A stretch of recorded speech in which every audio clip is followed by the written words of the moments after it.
Hello. How are you, my friends? I'm doing okay. I'm feeling a little antsy. I'm feeling that anxiousness that usually happens on Sunday, even though it's Monday, because it's a 3-day weekend. So now I'm feeling it because tomorrow I have to go to work. And I have not done nearly as much as I fantasized about doing in my yard and such. Not only in my yard, I also planned on figuring out what I have to do with my previous employer's 401k. Since the company I worked for got bought, I have to roll it over into an IRA or into my new company's 401k or something, and I intended to do that this weekend, and I still plan on it after I do some yard work. And I have to do the yard work first because it's supposed to rain today around noon, and it is now 8:15. So hoping to do this, do a little journaling, and then get outside and do at least some. I don't have to go crazy, but I at least have to do a couple hours. And then I at least have to look at the 401k and see what I have to do. I really hope it's easy. I hate stuff like that. I know I've told you about my dislike of paperwork and stuff like that before. It just short circuits my brain. So that's how I'm feeling at the moment, but that's not what I really want to talk about. What I want to talk about, I've been taking notes for the past few days, and I'm pretty excited about everything that's coming through since I started doing this. I think I've mentioned before that I was worried that that I would run out of stuff to talk about, but it seems like the more I talk, the more I discover. And on that note, so I told you a while back that I'm doing this 14-day challenge of Giselle Baumet's, and I did day 6 yesterday. And it's just basically watching a short little video and then doing some journal work every day. And yesterday's was good, actually. It was just to get grounded, do some deep breaths, and settle into your body, and then write in your journal, what do I need? And then stream of consciousness, write an answer to that. And in my answer was, I need help with my yard. And I have a neighbor that runs, that just started a yard care business. So I'm going to text her today and ask her about pricing and scheduling, because I just need to invest in it. The yard stresses me out, and I think it's a worthy expenditure, so long as it's in my budget. So that is exciting. But up until yesterday, I hadn't really had any breakthroughs with the program, and what I was noticing was that I already knew everything that days 1 through 5 were trying to teach me. And that clued me into the fact that I know a lot. I mean, I've been on this self-help and self-discovery journey for decades now.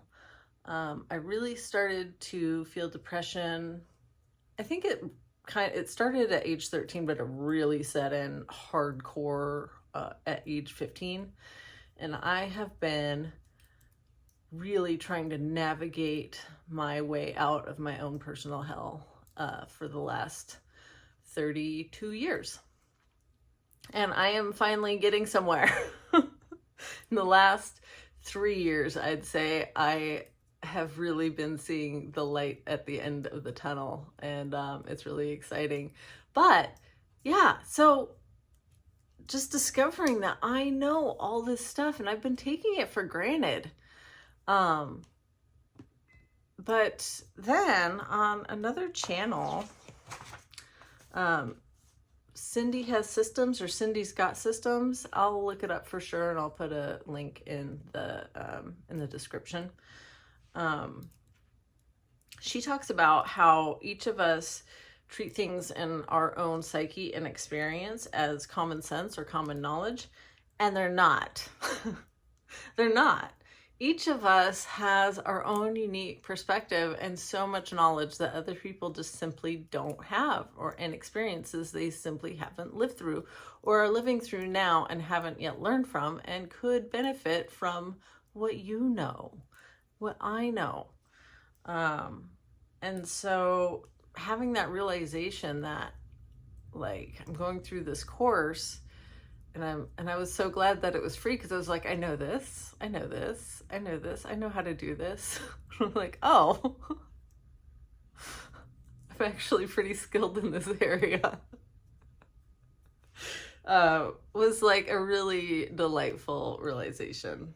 And then leading from that, and like discovering how much I've been enjoying doing this channel and sharing what I do know, reminded me of, and I can't remember where I heard it, but I think it's like one of those sayings kind of as old as time, but if you know who to attribute it to, please drop it in the comments.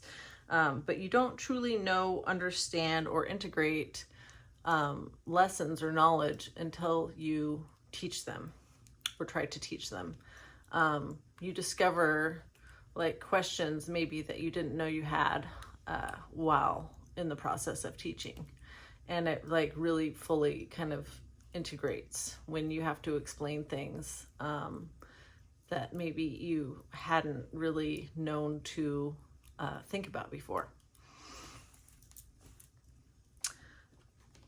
And then another note I have here is the paradox of being one interconnected universe and simultaneously being alone inside our personal experience until death, and why that means we need to learn self-care, love, and reliance rather than constantly seeking codependent relationships.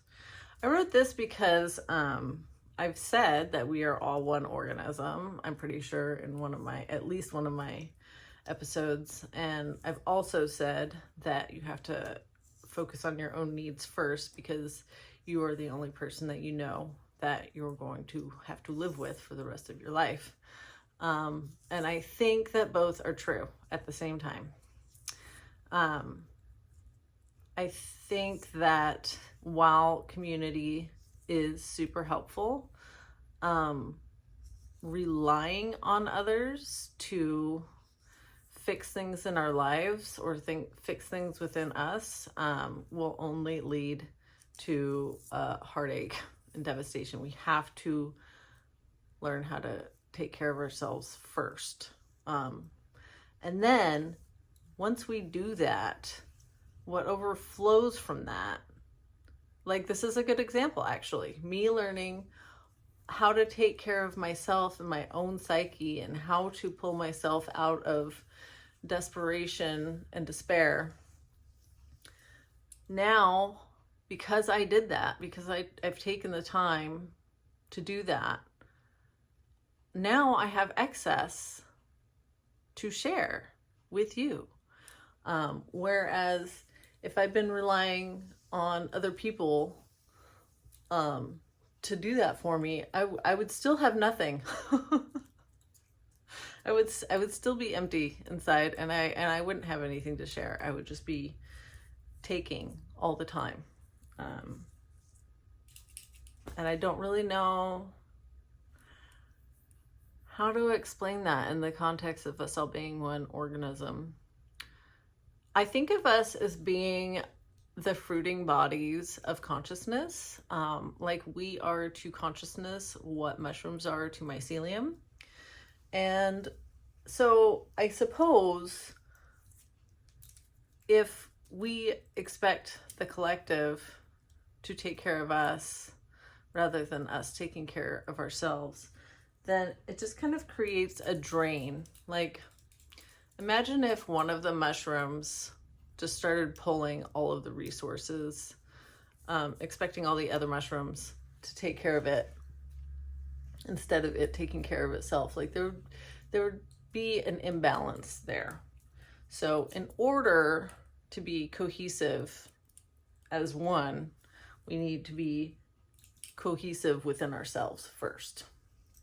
As within, so without, sort of thing. Okay. And developing those strengths leads to more connections, not less. Even though I still live alone, and even though I spend most of my time alone, I feel like having built my strengths is allowing me to now do this, which I believe, truly believe, will lead to more connections. And they will be real connections. They won't be connections where I'm grasping for things with other people who are also grasping for things, or we're trying to get each other to fill these cavities, these I think cavity is a good word, because it can just mean like hole or cave, but it also has the connotation of like a tooth cavity, like the rot and decay. These cavities within us, like those codependent relationships. Shit, where was I going with this? Oh yeah. So I do believe that, sorry. Hopefully if you've been watching me, you're used to my ADHD by now, but if not, welcome to the experience. But I really believe that taking the time to build yourself will then help you build community, but it's going to take time. It's a process, for sure. It's not going to happen instantaneously. Oh yeah. And then on that note, on the time of spending time alone, I'm also not alone. Through this process of sharing all this stuff I've learned, sharing all these books and podcasts and YouTube videos, just goes to show how just not alone I am. Like, I am an aggregate of all of these people. All of these people, most of which have no idea I exist. And yet I contain bits of them. I am a mixture of everything I have chosen to consume and then retain. And we all are, all of us, which makes it super important to choose carefully what we choose to consume energetically. Because that is what you become. Like all this stuff I've shared is stuff I've gleaned from what other people have shared. And now you are absorbing it, and you will have bits of me and all of these other people. Like, we are, even if we aren't interacting on a person-to-person level, we are all interconnected, like super connected. Okay. What else do I have in my notes, y'all?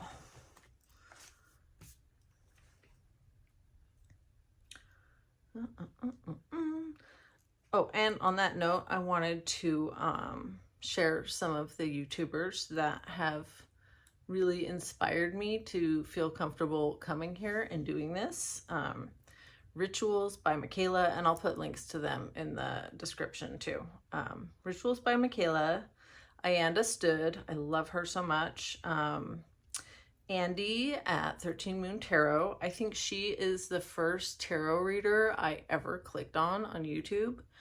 And I was so not into the woo at the time that I did. I was just curious, and she fascinated me. Her intelligence and her knowledge fascinated me. And I don't remember what, I have no idea what was in the reading, but there were definitely some synchronicities. I was like, holy shit, there's this whole world that I had no idea existed.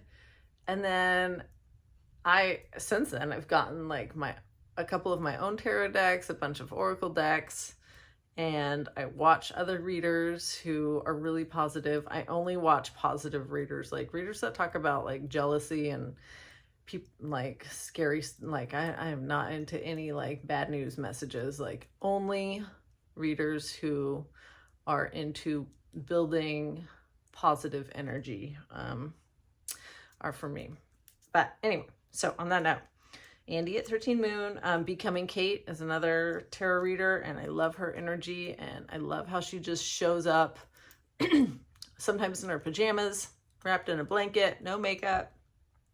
She gave me so much confidence to come here and do this myself. Like, thank you, Kate. And then Dylan at My Soul. He's another tarot reader and super positive. He posts, I think, every day, and I try to start my mornings with him because he just has such positive energy. And even if the reading doesn't pertain to me, I just love his energy, and I always feel better after watching him. Let's see here. And on that note, coming out of the woo closet, even though I know I've talked about some woo stuff on here, I realized when I was considering bringing some of these people up to share, I felt a reluctance because I felt like I might not get as much respect from some people. And you know what? If you can't stand tarot, if you think all that stuff is crazy, then this channel probably isn't for you. But I mean, I'm not shooing you away. There might be plenty here for you. But I will insist on respect for both me and the people that I share links to in my channel. Please be kind. Thank you. And yeah, I'm discovering that I have to come out of the woo-woo closet again and again. Like, I grew up in an atheist household, and most of my friends have been atheists and partners to, like, if I brought any of this sort of stuff up ever, like, be like scoffed at and made to feel like an idiot for even considering any of this stuff. But from everything that I'm into, from like quantum physics and space and the natural world, even, to me, it all flows together and it all makes sense.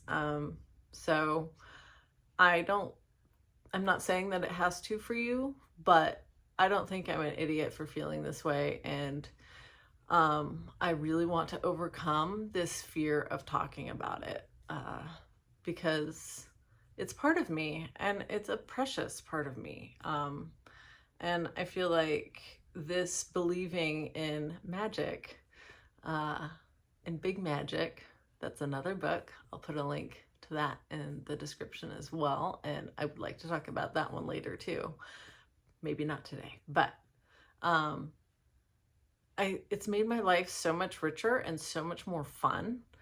And I think I will talk more about my relationship with spirit and my spirit teachers in the future, because it is a huge part of my life, my daily life. And I don't want to be sheepish about them. I want to respect my own feelings about them and share them. So yeah, I think, is that it? That is all my notes for today, and my hair is braided, and the yard is calling me while the weather is still decent. So I love you very much. May you be happy, may you be healthy, may you be wealthy, and may you feel at ease. Until next time, bye-bye.